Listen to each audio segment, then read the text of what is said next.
जय हिंद।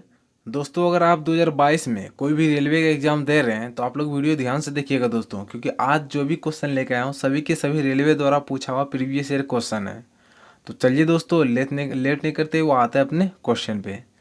आज का पहला क्वेश्चन है, किसी राशि पर 4% वार्षिक दर से 5 वर्षों में उपजित साधारण ब्याज 1,000 रुपया यदि इस मूलधन से 3 गुना राशि पर 6% की दर से 2 वर्ष के अंत में साधारण ब्याज क्या होगा। ध्यान दीजिएगा दोस्तों, कोई एक निश्चित राशि है जिस पर साधारण ब्याज जो है ना मेरा दिया हुआ है 1,000 रुपया, लेकिन बोल रहा है कि इस मूलधन से 3 गुना राशि पर, जो यहाँ से मेरा मूलधन निकलेगा ना उससे 3 गुना पर 6% और 2 वर्ष के अंत में साधारण ब्याज क्या होगा। ध्यान दीजिएगा दोस्तों, हम लोग का यहाँ साधारण ब्याज दिया हुआ है, कितना है 1,000 रुपया। 4% की दर से 5 वर्षों का साधारण ब्याज 1,000 रुपया। साधारण ब्याज का तुलना किससे करेंगे, साधारण ब्याज से। 4% से 5 वर्षों का साधारण ब्याज 4×5 = 20 गुना कर देंगे, क्योंकि ब्याज वाला फॉर्मूला होता है दर गुना समय, ठीक है ना। साधारण ब्याज का तुलना साधारण ब्याज से।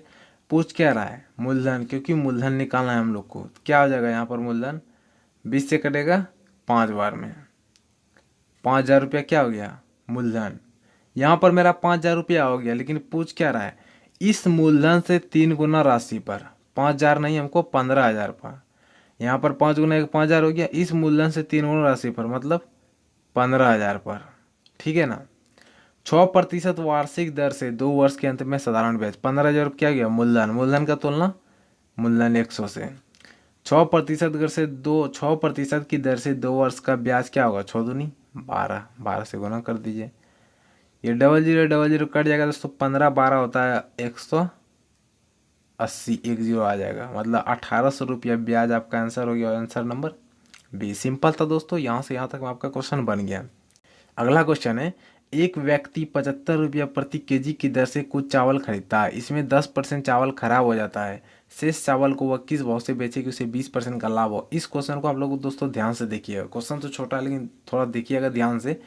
यहाँ पर दोस्तों बात कर रहा है कि 75 रुपया प्रति की दर से चावल खरीदता है, इसमें से 10% चावल खराब हो जाता है, शेष चावल को किस भाव से बेचे। लेकिन दोस्तों आप लोग ध्यान दीजिएगा, आपने मार्केट से कुछ खरीदा, मान लीजिए 75 रुपया 100 रुपया का कुछ वस्तु खरीदा, 10 किलो चावल खरीदा, उसमें से आते वक्त आपका 1 किलो चावल 1 किलो क्या हुआ, गिर गया। 10 किलो खरीदा, 1 किलो चावल गिर गया, बचा कितना 9 किलो चावल। क्या आपको 100 से कम रुपया लगा। अब आप उसको जो बेचेंगे 9 किलो चावल को, तो आपको करे मूल तो 1 ही सौ रुपया मानेंगे ना, कि हमको टोटल 100 रुपया लगा है, हमको 100 रुपया पे लाभ कमाना है, चाहे 9 किलो हो या 8 किलो हो। 8 किलो रहेगा दाम ज़्यादा बढ़ाएंगे, 5 किलो रहेगा तो और दाम बढ़ाएंगे, 9 किलो रहेगा तो और दाम घटाएंगे, जैसे भी। मतलब आपको कितना गया चावल उससे आपको कोई मतलब नहीं, क्योंकि आपको प्रॉफिट जो पैसा लगा है लेते वक्त ना वो 100 रुपया लगा है। आपको 100 रुपया पे प्रॉफिट कमाना है, 4%, 10%, 20%, जितना भी प्रॉफिट वो 100 रुपया कमाना है।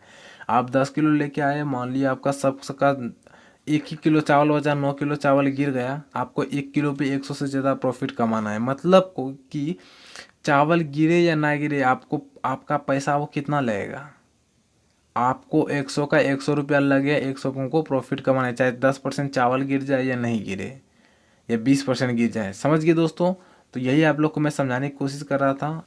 अब वही यहाँ बोल रहा है दोस्तों कि 75 रुपया केजी की दर से खरीदा, 10% खराब हो गया, हमको क्या मतलब खराब हो या गिर जाए। आपको 75 रुपया तो लग गया है, अब वो बोल रहा है इसको किस भाव से बेचे 20% का लाभ हो। तो 75 रुपया में खरीदा, अब इसको 20 रुपया 20% का लाभ कमाना है, 120/100। ये 25 से कटेगा 3 बार में, 25 से कटेगा 4 बार में, 4 से कटेगा 3 बार में, 30 बार में, 30 × 90 रुपया प्रति केजी आपका आंसर हो गया। Answer number B.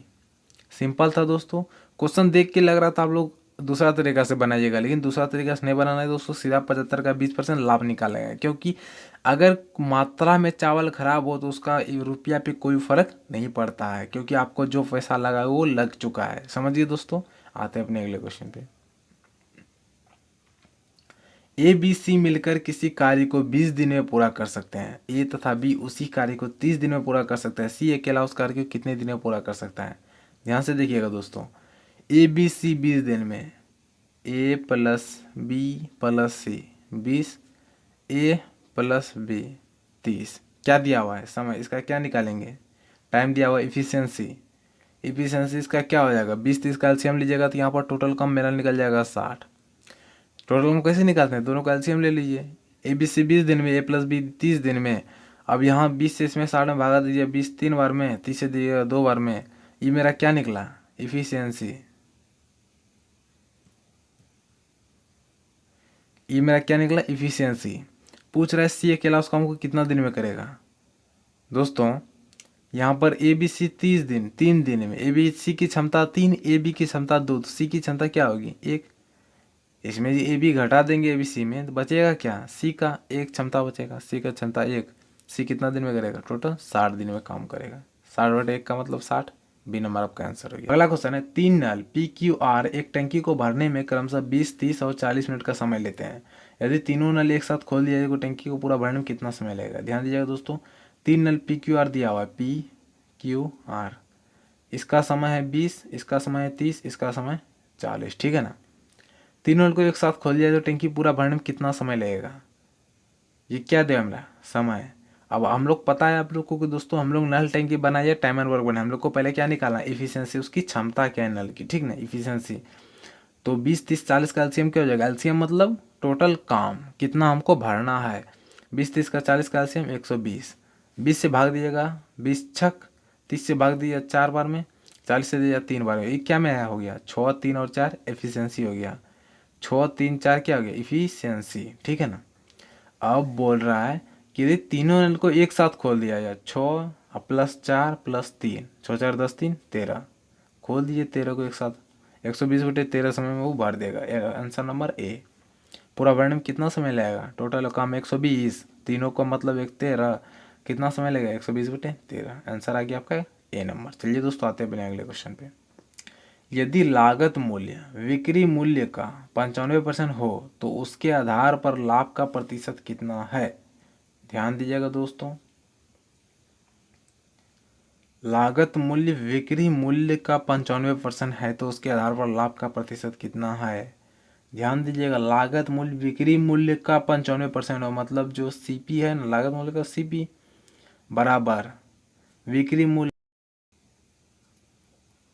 एसपी का कितना है 95%, परसेंट हटाएंगे नीचे क्या आएगा 00। यहाँ पर आप बताइए, लागत मूल्य बिक्री मूल्य का 95% है, मुझे क्रय मूल्य है एसपी का 95% है, क्रय मूल्य एसपी का 95% है। आप लोग को मैंने बहुत बार बता चुका हूँ, जब भी ऐसा है का मतलब का को जो इंडिकेट करे एसपी का 95%, अब बराबर के इस पर भी दिया है तो एसपी हमेशा नीचे वाला को बताएगा और ये सीपी हमेशा ऊपर वाला को बताएगा। सीपी हमेशा ऊपर वाला को, बराबर के इस पर जो का जिसके बगल में का हो वो नीचे वाला को, और जो ऊपर में है अंश वो हमेशा क्रय मूल्य को बताएगा, बराबर के इस पर वाला। तो यहाँ पर आपका क्रय मूल्य क्या हो गया 95, विक्रय मूल्य क्या हो गया 100। आप बताइए 95 में खरीदे 100 में बेचे कितना का लाभ हो रहा है 5% का। समझिए दोस्तों 5% का आंसर हो यहीं पर बन जाएगा। 95 में खरीदे 100 में बेचे कितना का लाभ हुआ 5% का। ये सब लिखने का कोई ज़रूरत नहीं था, तो सिंपल था दोस्तों, लागत मूल्य बिक्री मूल्य का 95% है, उसको कर दीजिए आपका क्वेश्चन बन जाएगा। क्वेश्चन है दोस्तों, एक साइकिल द्वारा पहिए का व्यास, एक साइकिल के पहिए की व्यास 14 सेंटीमीटर है। साइकिल चालक 11 की स्पीड से गति से गंतव्य स्थान पर पहुंचने में 30 मिनट का समय लगता है। यात्रा के दौरान पहिया कितने चक्कर लगाएगा। सिंपल सा है दोस्तों, ध्यान से देखिएगा आप लोग।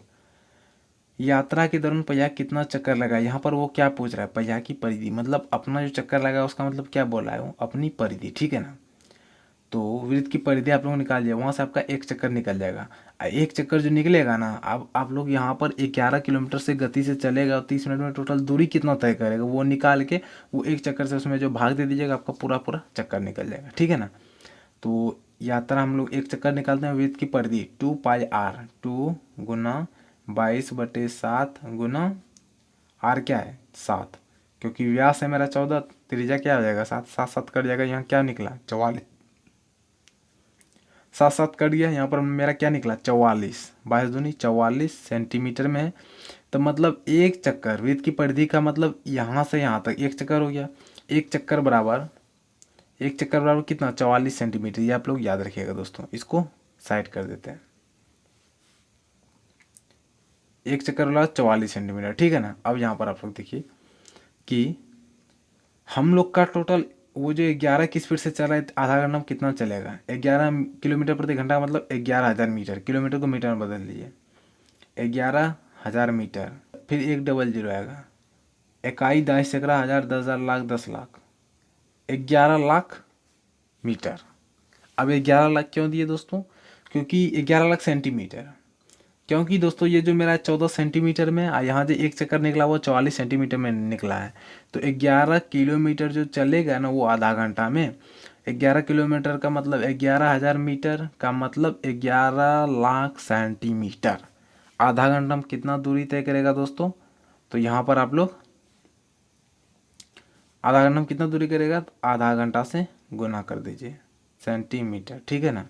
2 से कटेगा 55 बार में, 55 दूना 110, 1 2 3 4 0, 1 2 3 4 0, समझिए दोस्तों, 4 0 मतलब 55, 5,50,000 सेंटीमीटर। अब आप लोग बताइए एक चक्कर में वो 44 सेंटीमीटर, मतलब 44 सेंटीमीटर की दूरी तय करने में उसको एक चक्कर लगाना पड़ता है, तो 5,50,000 दूरी तय करने में उसे कितना चक्कर लगाना पड़ेगा। ये 5,50,000 में 44 से भाग दे दीजिए, आपका आंसर निकल जाएगा। तो भाग देते हैं दोस्तों, 5,50,000 में देते हैं हम लोग किससे भाग, 44 से। 11 से कटेगा 4 बार में, 11 से कटेगा 5 बार में, यहाँ पर 4 0 आएगा, फिर 4 से कटेगा दोस्तों, 4 एका 4, 2 बार में 4 दूनी 8, 20, 4 पंचे 20, डबल जीरो, 12,500 चक्कर आपका आंसर हो गया। हम लोग क्या किए, वृत्त की परिधि निकाले, वृत्त का एक चक्कर निकल गया। उसके बाद यहाँ पर हम लोग को 11 किलोमीटर के हिसाब से जो चला आधा घंटा, टोटल दूरी 10,55,00,000, मतलब 11 लाख किलोमीटर, 11 लाख सेंटीमीटर। इसको हम आधा घंटा में कितना चला, 5,50,000 सेंटीमीटर में, वो आधा घंटा में कितना चला है, 5,50,000। 5,50,000 सेंटीमीटर चल रहा है, एक चक्कर में वो 44 सेंटीमीटर दूरी तय कर रहा है, तो 5,50,000 दूरी तय करने कितना लगेगा चक्कर, 44 से भाग दीजिए, आपका आंसर निकल गया 12,500 चक्कर। चलिए दोस्तों आज के लिए इतना ही। अगर वीडियो अच्छा लगा तो वीडियो को एक लाइक जरूर कीजिएगा दोस्तों, और चैनल को भी इसी तरह की वीडियो देखने के लिए सब्सक्राइब कर लीजिएगा। चलिए दोस्तों मिलते हैं अगले वीडियो में, धन्यवाद, जय हिंद।